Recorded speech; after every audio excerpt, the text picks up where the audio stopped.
LSU Odyssey Profile 2021 series. We're going to try and do them all. And to make that possible, we might have to do some of these profiles verbally. We've written so much about so many different players. And to provide something new every time, I want to do some of these verbally. I think it would be a very interesting kind of counterpoint. I like the idea of mixed media.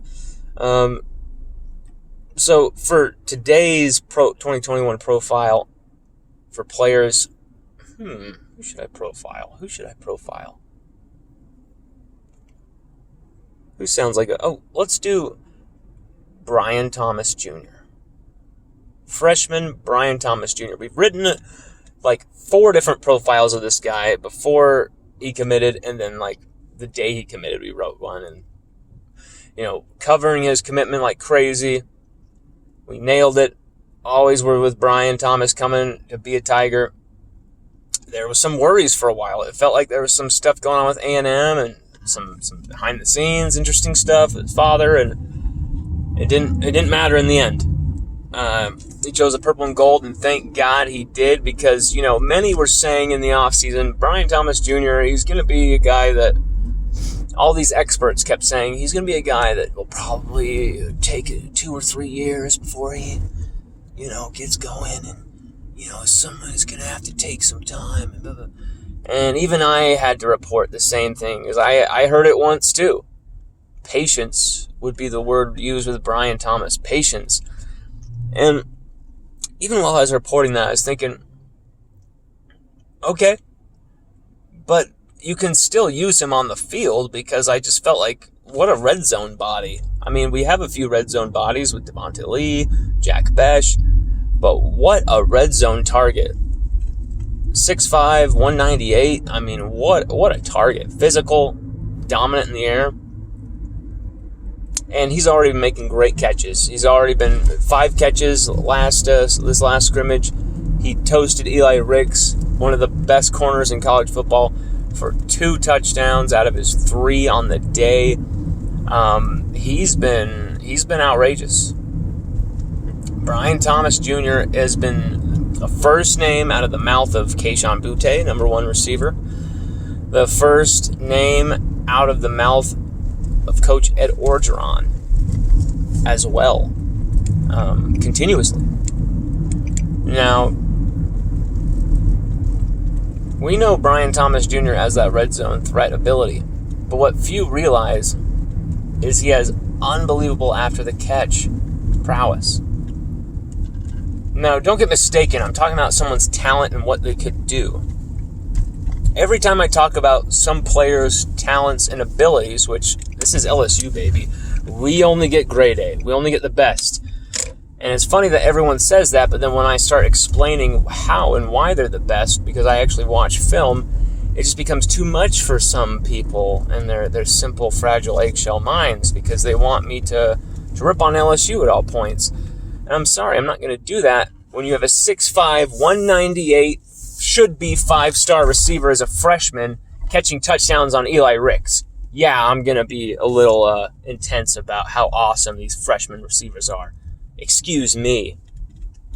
Pardon my LSU badasses. Kicking ass and taking names right out of the gate.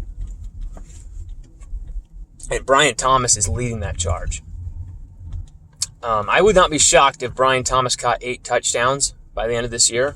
I predicted 7 for Coy Moore.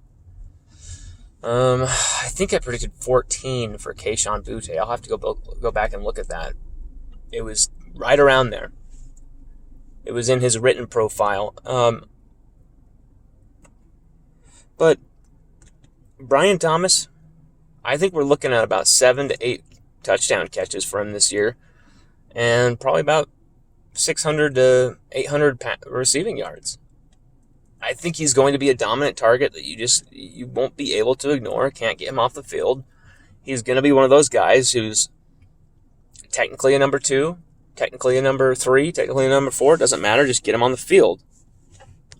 And I think he's going to be a horrible mismatch for opponents. They're not going to be able to touch him in the red zone. And when he goes over a slant, watch out for this dude. I'm telling you, you think he's a big body, he's a tall guy. Like, you get so caught up in these measurables, man. Like, watch the film. When he makes a catch, he's explosive. He averaged over 17 yards per catch. And it's just, he makes some wondrous plays. I mean, this guy could even make return game plays, score return touchdowns. So, we're talking about a dominant all-around athlete here in Brian Thomas Jr. And the sky's the limit for this kid. He reminds me of Terrace Marshall. Because Terrace Marshall, despite, all this talk of, he just was a red zone guy, all this stuff, he also scored some fantastic long-range touchdowns in 2020, a few from 50-plus yards, some brilliant, sick one-handed catches. Terrace was someone who could do it all, and it kind of blew up on us there. With Brian Thomas Jr., you might see him struggle in his freshman year. He might not, he might have a great fall camp, and then he might fade while one of the other freshmen takes that number one freshman receiver role. I can see these freshman receivers interchange for a game or two. One guy has a great game, one guy is kind of quieter. Malik Neighbors has a huge game, and then Deion Smith has a huge game. Like, I could see these freshmen trading off. But all that said, you have to put Brian Thomas as the number one guy among the freshmen right now. Him or Malik Neighbors, because those are the two who just continuously produce. Chris Hilton might be too thin right now at this juncture to explode.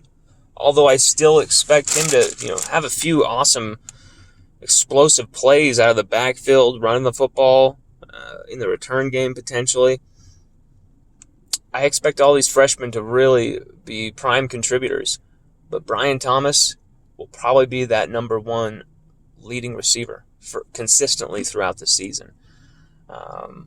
Between 600, 900 yards